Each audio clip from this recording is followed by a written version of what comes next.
Hello student, welcome back to success Mantra. तो स्वागत है एक बार फिर से आप सभी का हमारे the Hindu daily news analysis में।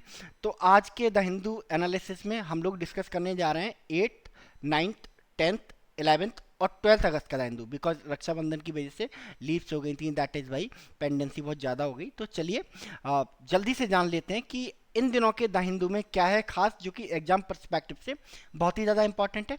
चलिए जल्दी से शुरू करते हैं। So the first news from the Hindu today is from Pakistan. Nuclear threat is Pak's stock in trade center. अब एक्चुअली हुआ क्या कि पाकिस्तान के army chief field marshal Asim Munir, इन्होंने अभी हाल ही में विजिट किया है यूएसए को। और लास्ट 3 मंथ्स में ये यूएसए की, ये आर्मी चीफ की, पाक आर्मी चीफ की सेकंड यूएस विजिट है। कि जिस तरह से पाकिस्तान और यूएसए के जो रिलेशन है एकदम से all of the sudden revive हुए हैं। Everybody is in shock. ठीक है, तो ये विजिट पे गए 3 मंथ में 2 बार ये विजिट पे गए, और इनकी जो लास्ट विजिट है वो अभी हाल ही में कंक्लूड हुई है। और ये विजिट अपने आप में इंडिया के लिए, और इंडिया खास करके इंडिया यूएस रिलेशंस के लिए एक सेटबैक की तरह थी। बिकॉज न सिर्फ यूएसए ने पाकिस्तान के आर्मी चीफ को एक वार्म वेलकम दिया, बल्कि इन्हें अलाउ भी किया कुछ ऐसे स्टेटमेंट देने के लिए जो ना तो इंडिया के इंटरेस्ट में है, ना ही वर्ल्ड ऑर्डर के इंटरेस्ट में है। एक के बाद एक स्टेटमेंट दिए, है ना, वार्म वेलकम दिया।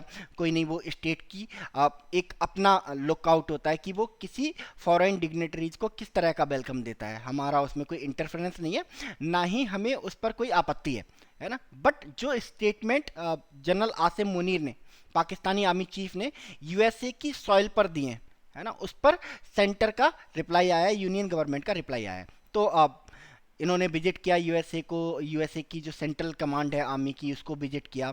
उसके बाद ये गए पाकिस्तानी डायस्पोरा को एड्रेस करने,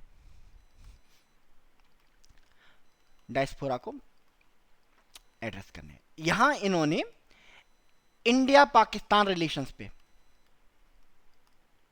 बहुत ही एग्रेसिव स्टेटमेंट दिए। ठीक है, इन्होंने कंपेयर किया कि इंडिया एक फरारी कार है। फरारी कार मतलब एक बहुत वैल्यूएबल एसेट है ना। और एक जो पाकिस्तान है वो एक जंक ट्रक है ना। अब यहां तक लग रहा होगा कि इंडिया को फरारी कह दिया और पाकिस्तान को जंग ट्रक कह दिया। जंग ट्रक मतलब एक जंग लगा हुआ एक ट्रक है, एक खटारा ट्रक है ना। तो यहाँ तक अच्छा लग रहा होगा सबको। बट इसके आगे इन्होंने जो बोला वो अपने आप में काफ़ी डेंजरस था, और ख़ास करके एक ऐसे कंट्री की तरफ से एक स्टेटमेंट आ रहा है जो न्यूक्लियर आर्म्ड कंट्री है।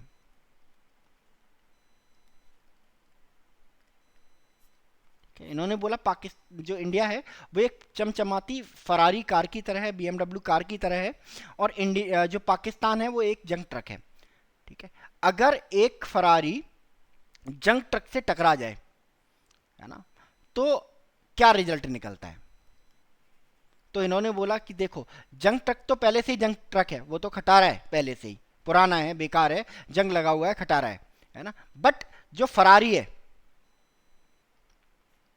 वो कंप्लीटली डैमेज हो जाती है। तो इनका कहने का मतलब था कि पाकिस्तान के पास खोने के लिए बहुत ज़्यादा कुछ है नहीं, है ना, बट इंडिया के पास खोने के लिए बहुत ज़्यादा कुछ है, क्योंकि इनके पास वेल्थ बहुत ज़्यादा है, इंडियंस के पास, इनके पास एसेट बहुत ज़्यादा है। तो ऐसे में अगर इंडिया, है ना, कोई ऐसा स्टेप लेता है जो पाकिस्तान के इंटरेस्ट में नहीं है, तो जो स्टोरी है इंडिया और पाकिस्तान के बीच वो फरारी और जंग ट्रक वाली होने वाली है। तो ओपन एक आप कह सकते हो थ्रेट दिया है इन्होंने। अब इनका ये जो थ्रेट है ना, वो यहां तक नहीं रुका, फरारी और जंग ट्रक के कंपैरिजन तक नहीं रुका। इन्होंने इसी बीच में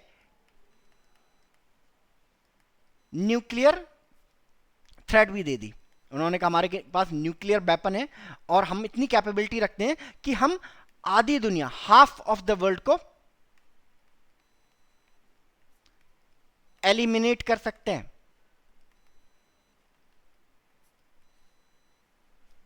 ठीक है, इसके बाद जो हमारी यूनियन गवर्नमेंट है, उसकी मिनिस्ट्री ऑफ एक्सटर्नल अफेयर, उसका स्टेटमेंट आया और उन्होंने न सिर्फ पाकिस्तानी आर्मी चीफ के इन स्टेटमेंट को कंडेम किया, बल्कि यूएस को भी कंडेम किया। उन्होंने कहा कि यूएस तो हमारा फ्रेंड है ना,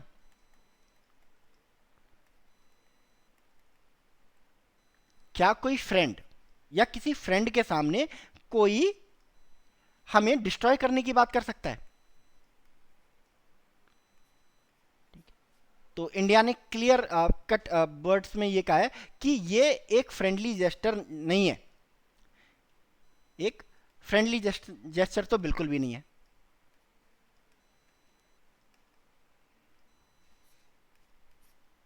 ठीक है, इसके अलावा इन्होंने पाकिस्तान को लेकर कहा कि भाई पाकिस्तान को हम लोगों ने अपने इस जॉइंट स्टेटमेंट में बहुत ज़्यादा वैल्यू नहीं दी है ना, कि हम जैसे हमने इस तरह से रिएक्ट नहीं किया है कि हम एकदम से पैनिक मोड में आ गए। हमने सिंपल एक बात बोली है कि पाकिस्तान के पास ले दे के एक ही चीज़ है, न्यूक्लियर बॉम्ब।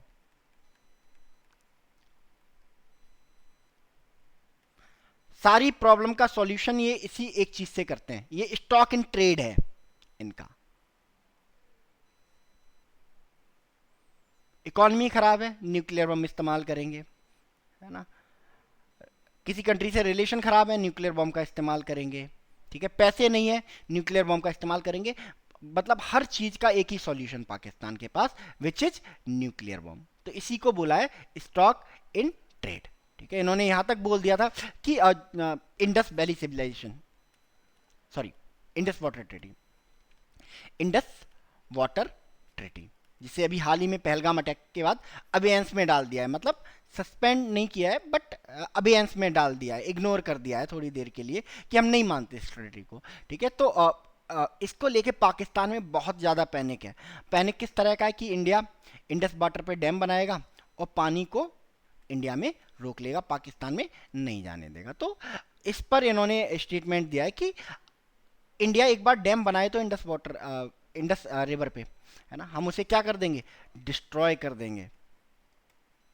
ओपन धमकी दी है इंडिया को अटैक करने की। बट जो हमारी इंडियन गवर्नमेंट है, उसने पाकिस्तान को उतनी ही वैल्यू दी है अपने स्टेटमेंट में जितनी वो डिजर्व करता है ना। हमने बस सिर्फ इतना बोला है कि पूरी दुनिया को सोचना चाहिए, है ना, कि एक ऐसा कंट्री जिसके पास न्यूक्लियर बॉम्ब्स हैं, न्यूक्लियर पावर है ना, वो इस तरह के स्टेटमेंट दे रहा है, तो हमें समझ जाना चाहिए कि पाकिस्तान के जो न्यूक्लियर वेपन हैं,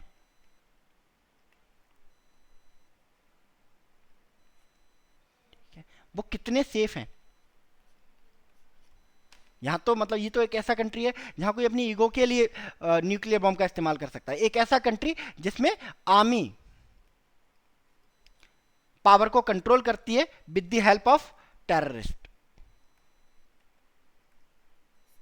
ठीक है, और अब लग नहीं रहा था कि इस तरह का स्टेटमेंट अब इंडिया की तरफ से आएगा। और अगर स्टेटमेंट एक्सपेक्ट भी कर रहे थे कुछ लोग, तो ऐसा लग रहा था कि उसमें सिर्फ पाकिस्तान को टारगेट किया जाएगा, बट हमने इस स्टेटमेंट में सिर्फ यूएसए को टारगेट किया है। ठीक है, इंडस वाटर ट्रीटी, अगर इंडस वाटर ट्रीटी की बात करें, हम लोगों ने पहले भी इसको बहुत डिस्कस किया है, और देयर माइट बी पॉसिबिलिटी कि इस बार क्लैट के पेपर में यहाँ से पैसेज बनेगा। ठीक है, दूसरा जो अदर एग्जाम है एलेट एसएससी वगैरह, है ना, उसमें भी इस टॉपिक से क्वेश्चन बनने की पॉसिबिलिटी बहुत ज़्यादा है। ठीक है, तो अगर हम बात करें इंडस वाटर ट्रीटी, IWT, तो इस ट्रीटी को साइन किया गया था इन 1960। ठीक है, दो कंट्रीज के बीच में, of course India Pakistan. India की तरफ से इसे साइन किया जवाहरलाल नेहरू, हमारे पहले प्राइम मिनिस्टर, और पाकिस्तान की तरफ से मिलिट्री डिक्टेटर अयूब खान। ठीक है, इसके तहत डिसाइड किया गया कि देखो जो 6 रिवर्स हैं इंडस रिवर सिस्टम में, इंडस, झेलम, चेनाब, रावी, सतलज, ब्यास, 6 रिवर हैं। इन रिवर्स को डिवाइड किया गया ईस्टर्न रिवर्स में और वेस्टर्न रिवर्स में। ये वेस्टर्न रिवर्स हैं, Indus, Jhelum, Chenab is the western rivers, ठीक है। और ये जो रिवर्स हैं सतलज, रावी, ब्यास, इनको ईस्टर्न रिवर भी बोला गया, ठीक है। तो डिसाइड किया गया कि देखो किसी रिवर को पूरी तरह से तो कंट्रोल कर नहीं सकते, ऐसा हो नहीं सकता कि एक रिवर इंडिया पाकिस्तान दोनों में से जा रही है और उस रिवर का वाटर सिर्फ पाकिस्तान इस्तेमाल करे या सिर्फ इंडिया इस्तेमाल करे। तो सॉल्यूशन निकाला गया कि जो वेस्टर्न रिवर है इंडस, झेलम और चेनाब, इनका 80% वाटर पाकिस्तान कंट्रोल करेगा और 20% वाटर इंडिया कंज्यूम करेगा। वेयर है जो ईस्टर्न रिवर है आपकी, ठीक है, इनको 80% इंडिया कंट्रोल करेगा, में 20% वाटर कौन कंज्यूम करेगा, इनका पाकिस्तान कंज्यूम करेगा, ठीक है। तो इस फॉर्मूले के साथ इस ट्रीटी को अडॉप्ट किया गया, ठीक है। लेटर ऑन हमारे यहाँ पे पहलगाम अटैक हुआ 22 अप्रैल को, जिसमें 26 लोग मारे गए। उसके बाद हमने इसे अबेयंस मोड में डाल दिया और हम प्लान कर रहे हैं इसको सस्पेंड करने का।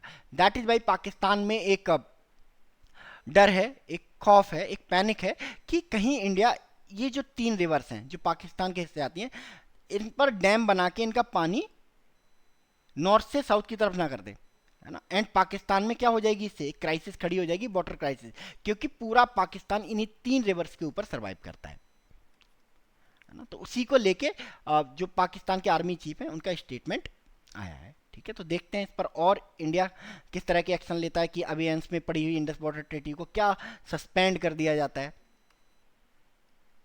क्योंकि ये तो एक प्रोवोकेटिव स्टेटमेंट है। तो देखते हैं क्या होता है। चलिए next news. Next news is from Indian defence. Why can't army deploy women to fight terror, ask supreme court, ठीक है। तो अभी हाल ही में एक आर्मी की ऑफिसर हैं, उन्होंने एक अपील सुप्रीम कोर्ट में दायर की और उन्हें कुछ सर्टेन जगह पे पोस्टिंग चाहिए थी जो उन्हें नहीं मिली। उसके बाद सुप्रीम कोर्ट ने इस मैटर को सुनना शुरू किया।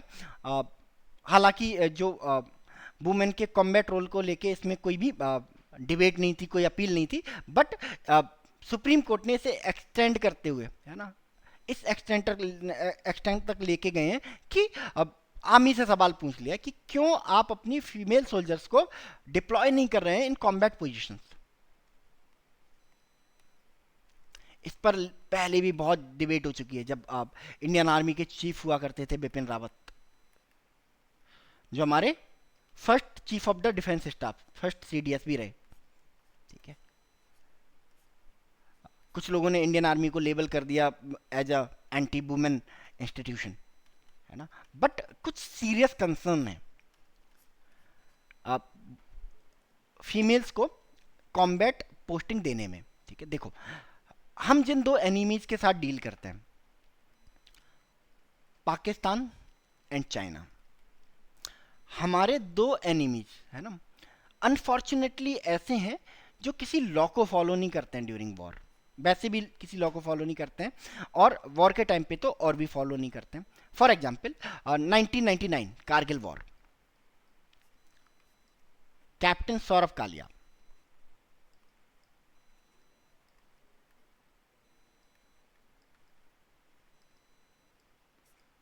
ये पेट्रोलिंग करने गए थे कुछ पीक पर, कुछ पोस्ट पे, आर्मी पोस्ट पे, और इन्हें पाकिस्तानी सोल्जर्स ने पकड़ लिया और जिस तरह का ट्रीटमेंट इनके साथ किया गया, बॉडी को पीसेस में भेजा, ठीक है। यही सबसे बड़ा डर है ना, कि अगर हम मान लो अपनी फीमेल्स को,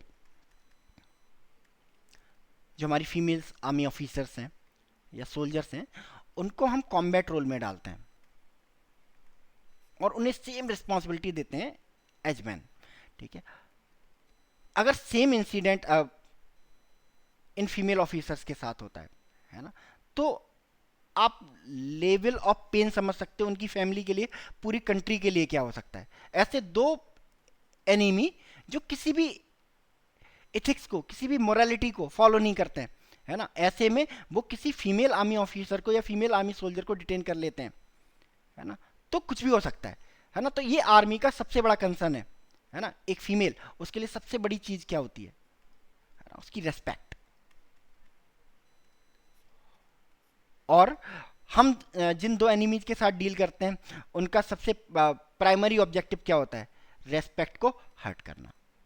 तो इस चीज को लेके बिपिन रावत ने भी बोला था, है ना, कि ये सारे चैलेंजेस हैं, हमारे दुश्मन इतने एथिकल नहीं है ना, जो महाभारत की तरह वॉर लड़ेंगे कि दिन में लड़ाई होगी, रात में लड़ाई नहीं होगी, है ना, या फिर है ना जो बैटल ग्राउंड है वहाँ पे वुमेन्स पार्टिसिपेट करेंगी या नहीं करेंगी। हर कोई भीष्म पितामह जैसे नहीं है हमारे कोई एनिमी, है ना, जो अगर कोई लेडी सामने आएगी तो उसके सामने वेपन डाल देंगे या उनके साथ अच्छा बिहेव करेंगे। तो ये एक सबसे बड़ा कंसर्न है, ठीक है। तो ये उन लोगों का आर्ग्यूमेंट है जो ऐसा मानते हैं कि फीमेल्स को कॉम्बैट रोल्स में नहीं डालना चाहिए।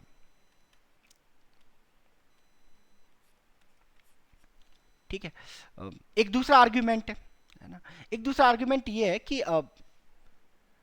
ये जो चैलेंज जिसके बारे में बात कर रहे हैं कि फीमेल ऑफिसर्स के साथ, है ना, कुछ भी हो सकता है, अगर उन्हें डिटेन किया जाता है उनके साथ एक्सट्रीम है ना ज्यादती की जा सकती है, बदतमीजी की जा सकती है। तो ये चैलेंज हम फीमेल ऑफिसर्स को बताएंगे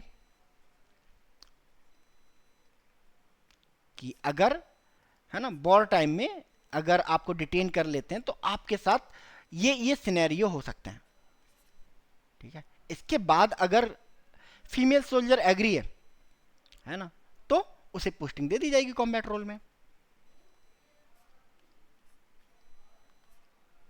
ठीक है। तो ये दो तरह के आर्ग्यूमेंट इस पे काम करते हैं। बाकी आप लोगों का क्या सोचना है आप लोग बता सकते हो मुझे कमेंट सेक्शन में।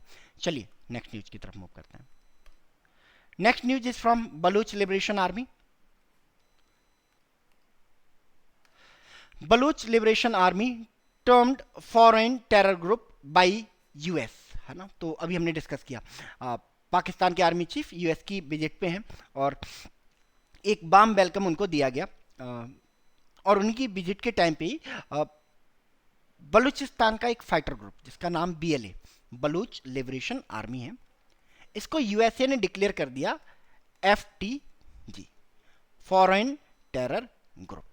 अब यूएसए जब किसी ग्रुप को फॉरेन टेरर ग्रुप डिक्लेयर कर देता है तो जिस कंट्री में ये ग्रुप एग्जिस्ट करता है उस कंट्री को एक फ्रीडम मिल जाती है। मान लो पाकिस्तान को एक फ्रीडम मिल गई, है ना, कि अब बलूच लिबरेशन आर्मी या बलूच लिबरेशन आर्मी जिन एरियाज में ऑपरेट करती है उन एरियाज में नेसेसरी मेजर्स ले सकते हैं। और पाकिस्तान के नेसेसरी मेजर्स क्या होते हैं, है ना, जो उन्होंने 1999 में आफ्टर कारगिल वॉर किया बलूचिस्तान में, है ना, कि बहुत सारी जो वुमेन्स हैं वो गायब हो गई, बहुत सारी वुमेन्स के साथ रेप किया गया, बहुत सारे जो चिल्ड्रंस थे उनको गायब कर दिया गया। बाद में जो पाकिस्तान के उस समय के आर्मी चीफ थे उन्होंने बताया कि हमने बलूचिस्तान से बच्चों को उठाया, उनके ऑर्गन्स निकलवाए और मार्केट में बेच दिए। तो ये नेसेसरी मेजर्स लेते हैं। तो कुल मिला के यूएस के इस स्टेप से, है ना, बलूचिस्तान के जो सिटीजन्स हैं, है ना, उनकी सिक्योरिटी खतरे में पड़ गई है। ठीक है। और सारी चीजें ऑल ऑफ द सडन याद आ रही हैं यूएसए को, है ना, एकदम से यूएसए को याद आ गया कि इंडिया तो एनिमी है ना, और इंडिया एनिमी है, इस पर तो टैरिफ लगने चाहिए। इंडिया तो रशिया से ऑयल परचेज कर रहा है, इस पर टैरिफ लगने चाहिए। अच्छा, पाकिस्तान में बीएलए भी काम करता है, इसको एफटीजी डिक्लेयर कर दो। तो सारी चीजें अभी याद आ रही हैं। जियो पॉलिटिक्स, डोनाल्ड ट्रंप ने जो वर्ल्ड ऑर्डर है उसको एकदम डिसरप्ट कर दिया है। अगर अब डोनाल्ड ट्रंप ने अपने स्टोन को नहीं बदला तो 5 to 6 मंथ आप देखोगे, है ना, यूएसए के साथ कुछ पपेट कंट्री खड़े होंगे। बाकी जो कंट्री हैं वो सब स्कैटर्ड दिखाई देंगे, अब एक रेविलियन मोड में दिखाई देंगे against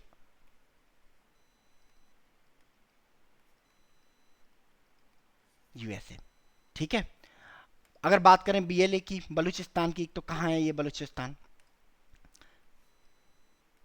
this is red portion is Balochistan, Pakistan का सबसे बड़ा प्रोविंस, सबसे बड़ा स्टेट, लगभग जो पाकिस्तान के 1/3 से भी ज्यादा है। पाकिस्तान का सबसे मिनरल रिच एरिया।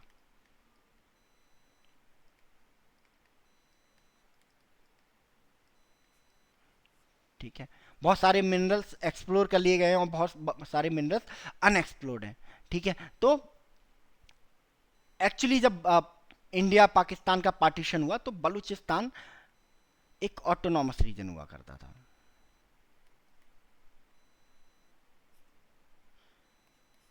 ठीक है, बहुत सारे चीफडम्स थे यहाँ पे। चीफडम्स मतलब, ठीक है, कई सारे पोर्शंस में बटा हुआ था जहाँ पे, है ना, कई सारे इलाके हुआ करते थे, एरियाज हुआ करते थे, उन एरियाज को कंट्रोल करता था एक खान।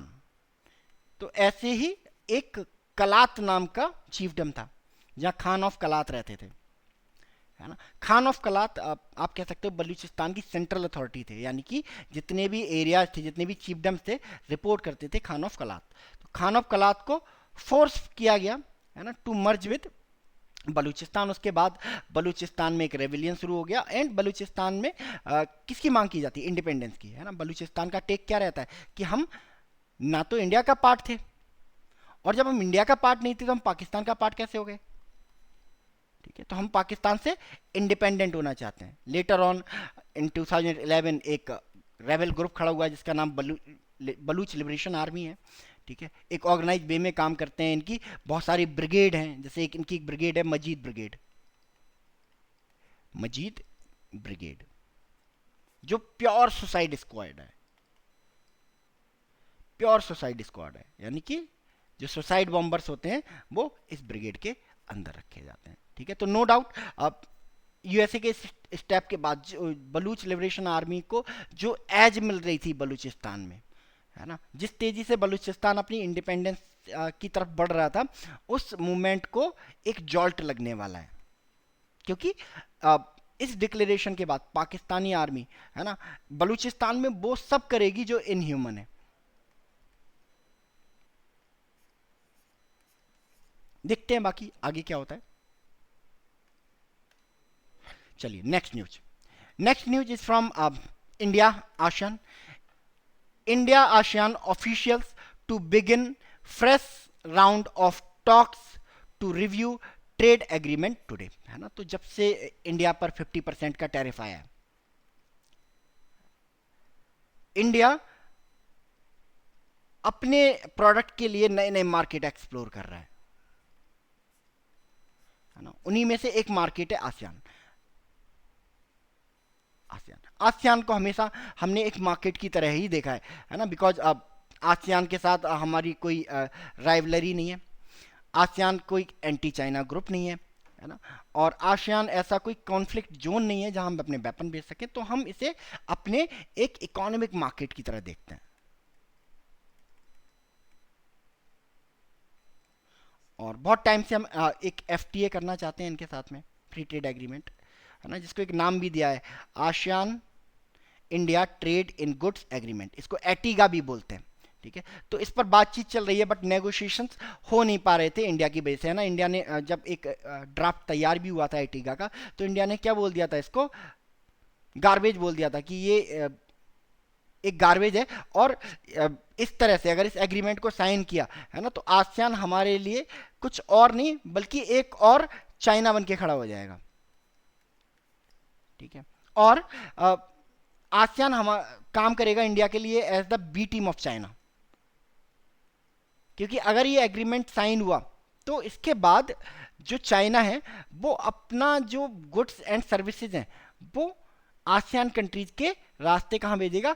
इंडिया में भेजेगा। तो उस एटीगा को रिजेक्ट कर दिया गया। अब क्या हुआ कि जब 50% टैरिफ लगे तो हमें थोड़ी सी हरी हुई कि हमें जल्दी से एक ट्रेड डील साइन करनी चाहिए विद आसियान। तो इसी पर बात चल रही है। अभी जो आसियान की समिट है वो इस साल कहाँ होने वाली है? मलेशिया में होने वाली है।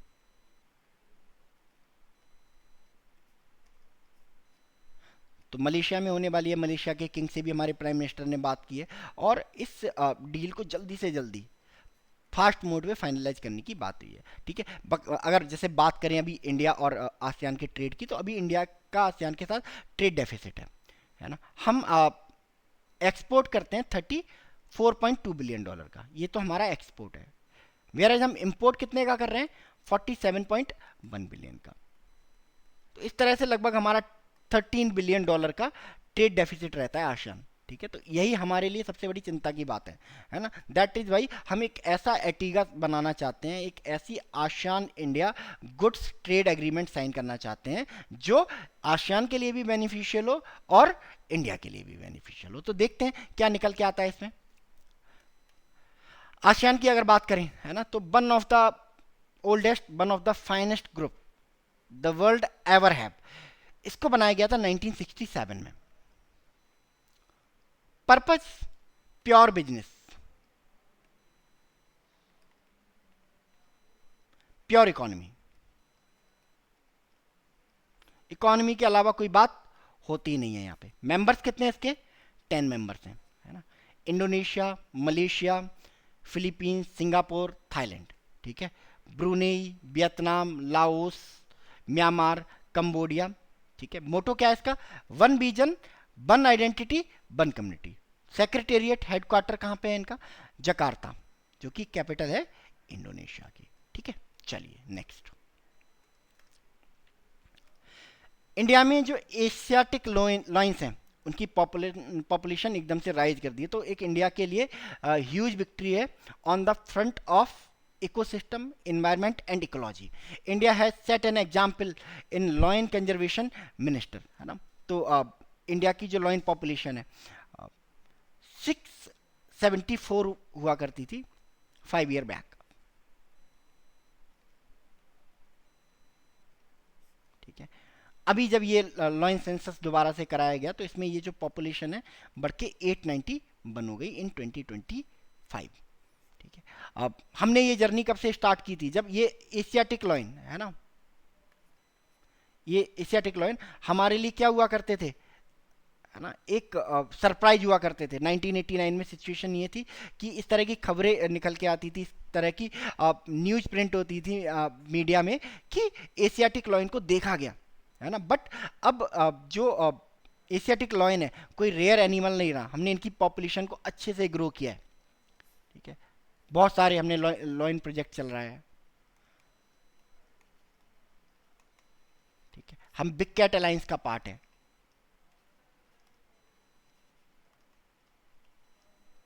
आई होप अगले 5 सालों में, मैन 2030 में जब ये सेंसस होगा, है ना, हम बहुत इजीली 1000 का जो आंकड़ा है उसको पार कर चुके होंगे। तो देखिए क्या होता है next. Europe and Ukraine should be party to Trump Putin talk, है ना। तो अब तो ये ओपन हो गया है, रशिया की तरफ से भी स्टेटमेंट आ गया है, यूएसए की तरफ से भी स्टेटमेंट आ गया है कि दोनों ही कंट्री के हेड ऑफ द स्टेट, यानी कि यूएसए के प्रेसिडेंट डोनाल्ड ट्रंप और रशिया के प्रेसिडेंट व्लादिमीर पुतिन, इनकी एक मीटिंग होने वाली है। प्लेस अभी डिसाइड नहीं है ना, बट ऐसा माना जा रहा है कि मोस्ट प्रोबेबली ये मीटिंग अलास्का में होगी। और ये मीटिंग किस चीज को लेके होने वाली है, यूक्रेन वॉर को लेके। एक कंक्लूजन निकाला जाएगा, एक सॉल्यूशन, इसको एंड करने का काम किया जाएगा। मोस्ट प्रोबेबली क्या निकलने वाला है, रशिया ऐसे नहीं है कि डोनाल्ड ट्रंप कहेंगे कि वॉर ख़त्म करो एंड रशिया ने अपना, है ना, आर्मरी समेटी और रशिया में वापस चला गया। नहीं, रशियन प्रेसिडेंट व्लादिमीर पुतिन, है ना, एक विक्टोरियस फेज के साथ जाना चाहेंगे रशिया में वापस, है ना। और विक्टोरियस फेज क्या होगा, जब रशिया के पास बहुत सारा लैंड हो या फिर कंप्लीट सरेंडर हो। दो ही कंडीशन में आपको आपकी जो जनता है, आपके सिटीजन्स हैं, वो विक्टोरियस मानेंगे कि या तो आपने यूक्रेनियन आर्मी को सरेंडर कराया है या फिर आप बहुत सारा लैंड कैप्चर करके आए हैं, है ना। तो सरेंडर डोनाल्ड ट्रंप की बकेट में नहीं है ना। और व्लादिमीर पुतिन भी नहीं चाहते हैं सरेंडर, कहते हैं सरेंडर लेके हम करेंगे क्या, है ना। 4 दिनों का फेम मिलेगा और क्या मिलेगा। व्लादिमीर पुतिन को चाहिए लैंड, ठीक है।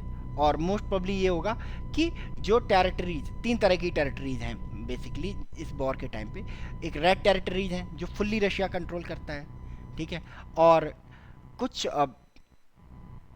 पिंक टेरिटरीज हैं जिनको रशिया और यूक्रेन दोनों की आर्मी कंट्रोल कर रही है, और कुछ येलो टेरिटरीज हैं जहां पर रशियन आर्मी का इन्फ्लुएंस है ना। तो देखो, रेड टेरिटरीज तो किसी भी कीमत पे रशिया वापस नहीं करेगा, और डोनाल्ड ट्रंप मोस्ट प्रोबब्ली इस पे एग्री भी कर जाएंगे कि ले लो, आप ले लो, ठीक है। जो मेन टसल हो सकता है between Donald Trump and Vladimir Putin, वो हो सकता है येलो टेरिटरीज को लेके और पिंक टेरिटरीज को लेके, ठीक है। अब ये व्लादिमीर पुतिन के ऊपर रहा कि किस तरह से नेगोशिएट करते हैं, कितना ज़्यादा लैंड लेके आ पाते हैं, ठीक है। तो इसी को लेके, है ना, क्योंकि अब ये जो न्यूज़ है वो पूरी दुनिया में, है ना, स्प्रेड हो चुकी है, तो इसी पर यूरोप और यूक्रेन का कहना है कि आप हमें भी पार्टी बनाओ। आप अकेले अकेले यूक्रेन का जो फेट है वो डिसाइड नहीं कर सकते, कम से कम यूक्रेन के फेट में यूक्रेन को शामिल करो, एंड यूरोप जो थॉरली यूक्रेन का पार्टनर रहा है इस वॉर में, है ना, सपोर्टर रहा है इस वॉर में, उसको भी शामिल करो, ठीक है। But most probably Donald Trump किसी की नहीं सुनने वाले हैं, और ये बात सिर्फ और सिर्फ व्लादिमीर पुतिन और डोनाल्ड ट्रंप के बीच में भी होने वाली है। तो बहुत ही क्रूशल टाइम है ये पूरे वर्ल्ड के लिए और इंडिया के लिए भी, है ना। ऐसा माना जा रहा है कि जो इंडिया है उसने रशिया और यूएसए को एग्री किया है कि आप मिलो एक बार। अब रशिया क्यों, इंडिया क्यों एकदम से पीस ब्रेकर बन गया, डोनाल्ड ट्रंप वाला रोल प्ले करने लगा? बिकॉज अब सैंक्शंस, टैरिफ, इंडिया पे 50% टैरिफ लगा दिए गए हैं। और क्यों लगाए गए हैं? रशियन ऑयल परचेज करने के लिए। रशियन ऑयल परचेज करने से यूएसए को क्या फर्क पड़ता है? क्योंकि यूएसए का मानना है कि इससे यूक्रेन वॉर फंड कर रहा है Russia in the favour of India in the favour of Russia. तो अगर वॉर ही खत्म हो जाएगी, है ना, तो वॉर को फंड करने का जो एलिगेशन हम पे लगाया है वो ऑटोमेटिकली खत्म हो जाएगा, एंड रशियन ऑयल परचेज कर सकते हैं वेरी इजीली, ठीक है। तो इंडिया पर से मोस्ट प्रोबब्ली टैरिफ हट जाएंगे, क्योंकि अब इंडिया कह सकेगा ना कि अब तो कोई वॉर नहीं चल रही ना, अब तो हम कोई वॉर फंड नहीं कर रहे हैं ना, तो आप टैरिफ हटाइए हमारे ऊपर से। तो हो सकता है कि 25% टैरिफ हटा दें एंड 25% क्या हो जाए, टैरिफ लगे हुए रह जाएं, ठीक है। तो देयर माइट बी पॉसिबिलिटी, है ना। तो देखते हैं क्या होने वाला है, बट ये जो मीटिंग है बहुत क्रूशल होने वाली है, और प्रोवोकेशन भी होने वाले हैं। कोई मतलब इस पर बहुत ज़्यादा शौक होने की ज़रूरत नहीं है। अगर आपको एकदम से ये न्यूज़ मिले कि वॉर जो मीटिंग हो रही थी, मीटिंग होने वाली थी between Donald Trump and Vladimir Putin, एकदम से कैंसिल हो गई है, क्योंकि इसे कैंसिल करवाने वाली पार्टीज भी बहुत हैं। पता चले यूरोप के जो लीडर्स हैं उन्होंने प्रोवोक कर दिया यूक्रेन को कि आप रशिया के अंदर अटैक करो। रशिया ये मीटिंग करेगा?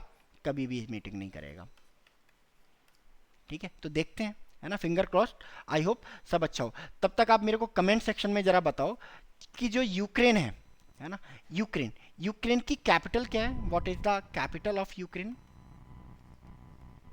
And what is the currency of Ukraine, ठीक है। चलिए नेक्स्ट न्यूज की तरफ मूव करते हैं। Next news is from India, operation Sindoor, ठीक है। IAF took down 6 Pakistani aircraft during operation Sindoor, air force chief, ठीक है। तो अब ऑपरेशन सिंदूर पर हमने पहले बहुत ज़्यादा सीक्रेसी मेंटेन करके रखी, ठीक है। हमने बहुत ज़्यादा स्टेटमेंट नहीं दिए। हमारी डिसेंट प्रेस कॉन्फ्रेंस होती थी जिसमें हमारी जो आर्मी पर्सनल हैं, इंडियन एयरफोर्स, इंडियन नेवी और इंडियन आर्मी के, एक ब्रीफिंग देते थे पूरी कंट्री को,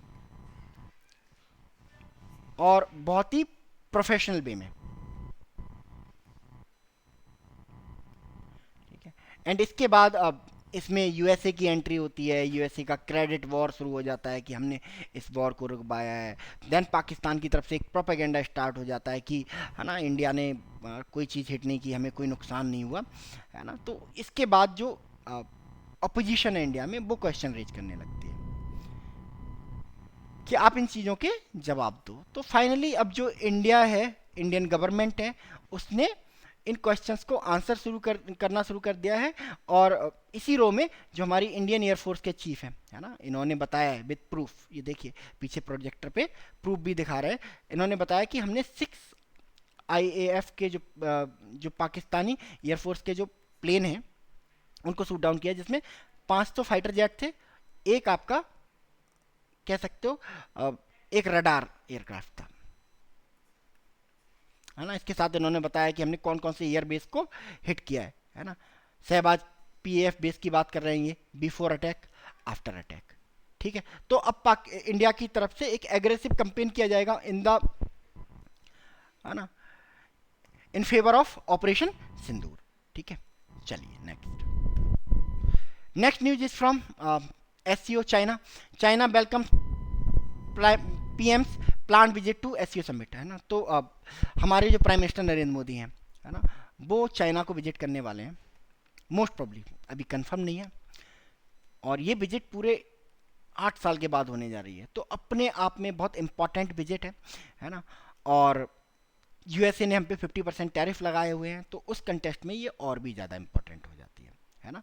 तो अब इसको चाइना ने वेलकम किया है कि भाई अगर प्राइम मिनिस्टर नरेंद्र मोदी आते हैं, इंडिया के प्राइम मिनिस्टर आते हैं, है ना, तो उनको यहाँ ग्रैंड वेलकम मिलने वाला है,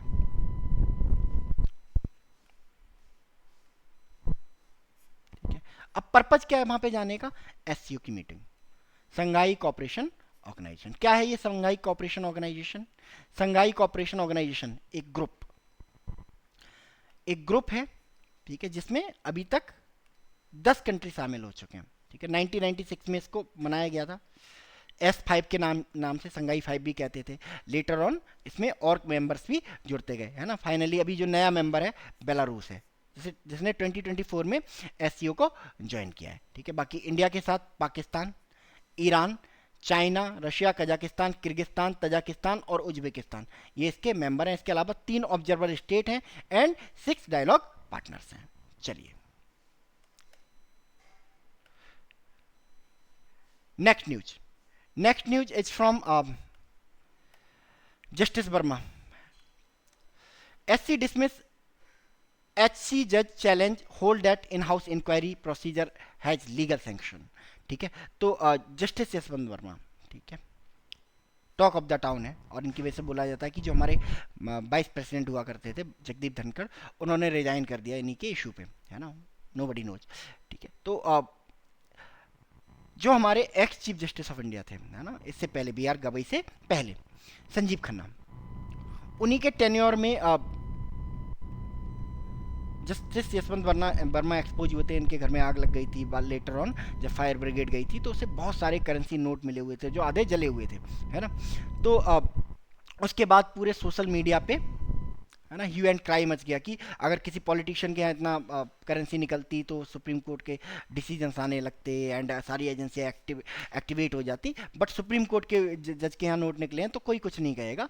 तो इसी प्रेशर में सुप्रीम कोर्ट के उस समय के CJI संजीव खन्ना ने एक इन हाउस इंक्वायरी ऑर्डर कर दी, और उस इन हाउस इंक्वायरी की जो भी रिपोर्ट होगी उस रिपोर्ट को सबमिट किया जाएगा प्राइम मिनिस्टर और प्रेसिडेंट को, और ये दोनों अकॉर्डिंगली फैसला लेंगे जस्टिस यशवंत वर्मा को हटाना है या नहीं हटाना है, ठीक है। तो इसी को लेके एक पिटीशन फाइल की गई जस्टिस यशवंत वर्मा के द्वारा कि इन हाउस इंक्वायरी को क्या कर दिया जाए, कैंसिल आउट कर दिया जाए, है ना, बिकॉज ये एक्स्ट्रा कॉन्स्टिट्यूशनल है,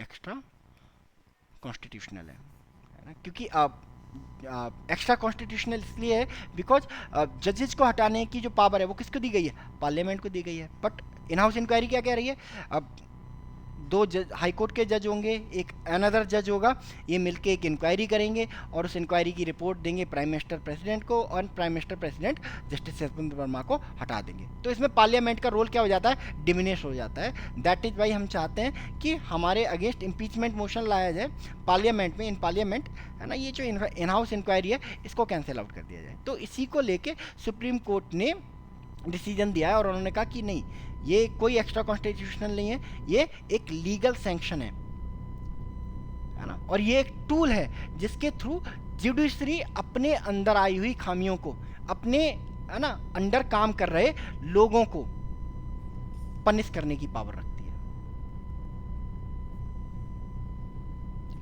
जस्टिस यशवंत वर्मा ने आर्ग्यूमेंट दिया था कि जो आर्टिकल 124 का 5 है, 5th आर्टिकल है, एंड आर्टिकल 218 है, है ना, इसके तहत हमारा इम्पीचमेंट होने दें। तो इसको क्या कर दिया, कैंसिल आउट कर दिया उन्होंने कहा इम्पीचमेंट लाना वो पार्लियामेंट का काम है, वो हमारा लुकआउट नहीं है, बट ये इन हाउस इंक्वायरी तो नहीं रुकने वाली है और ये कहीं से भी एक्स्ट्रा कॉन्स्टिट्यूशनल नहीं है। अच्छा, अब जस्टिस यशवंत वर्मा को अपनी पोस्ट छोड़नी पड़ेगी, या तो वो रिजाइन कर दें या फिर वो इम्पीच कर दिए जाएंगे या इन हाउस इंक्वायरी के थ्रू हटा दिए जाएंगे। बट जब उन्हें जाना ही है तो फिर आप इन हाउस इंक्वायरी के थ्रू जाओ या फिर किसी और इम्पीचमेंट मोशन के थ्रू जाओ, है ना, क्या ही फ़र्क पड़ता है ना। तो इन हाउस इंक्वायरी का एक ड्रॉबैक ये है कि जजेज अपनी इंक्वायरी करते हैं और रिपोर्ट दे देते हैं। अब इस इंक्वायरी में कभी क्रॉस क्वेश्चन नहीं किए जाते जो एक्यूज्ड होता है। तो जस्टिस यशवंत वर्मा से कोई क्वेश्चन आंसर नहीं किए जाएंगे कि आपके यहाँ करेंसी नोट्स क्या कर रहे थे। अपनी इंक्वायरी करेगा पैनल और अपनी रिपोर्ट किसको दे देगा, प्राइम मिनिस्टर प्रेसिडेंट को दे दिया जाएगा और इनको इनकी पोस्ट से हटा दिया जाएगा। तो इन्हें अपना पक्ष रखने का मौका नहीं मिल रहा है। दैट इज़ वाई ये चाहते थे कि एक इम्पीचमेंट मोशन आए, है ना, पार्लियामेंट में एक पैनल बनेगा, पैनल इंक्वायरी करेगा और उस इंक्वायरी में हमसे भी जांच पड़ताल की जाएगी। वहाँ पे हम अपना जो साइड है वो उनको बता देंगे एंड हो सकता है कि इम्पीचमेंट से बच जाए या कम पनिशमेंट मिले। ठीक है, तो फिलहाल इसको टाल दिया गया है, कैंसिल आउट कर दिया गया है। ठीक है, चलिए, तो ये रहा 8, 9, 10, 11 और 12 अगस्त का द हिंदू। ठीक है, कल से जो द हिंदू है वो रेगुलर आएगा। चलिए, तो मिलते हैं कल 13 अगस्त के द हिंदू के साथ। तब तक के लिए thank you so much and God bless you.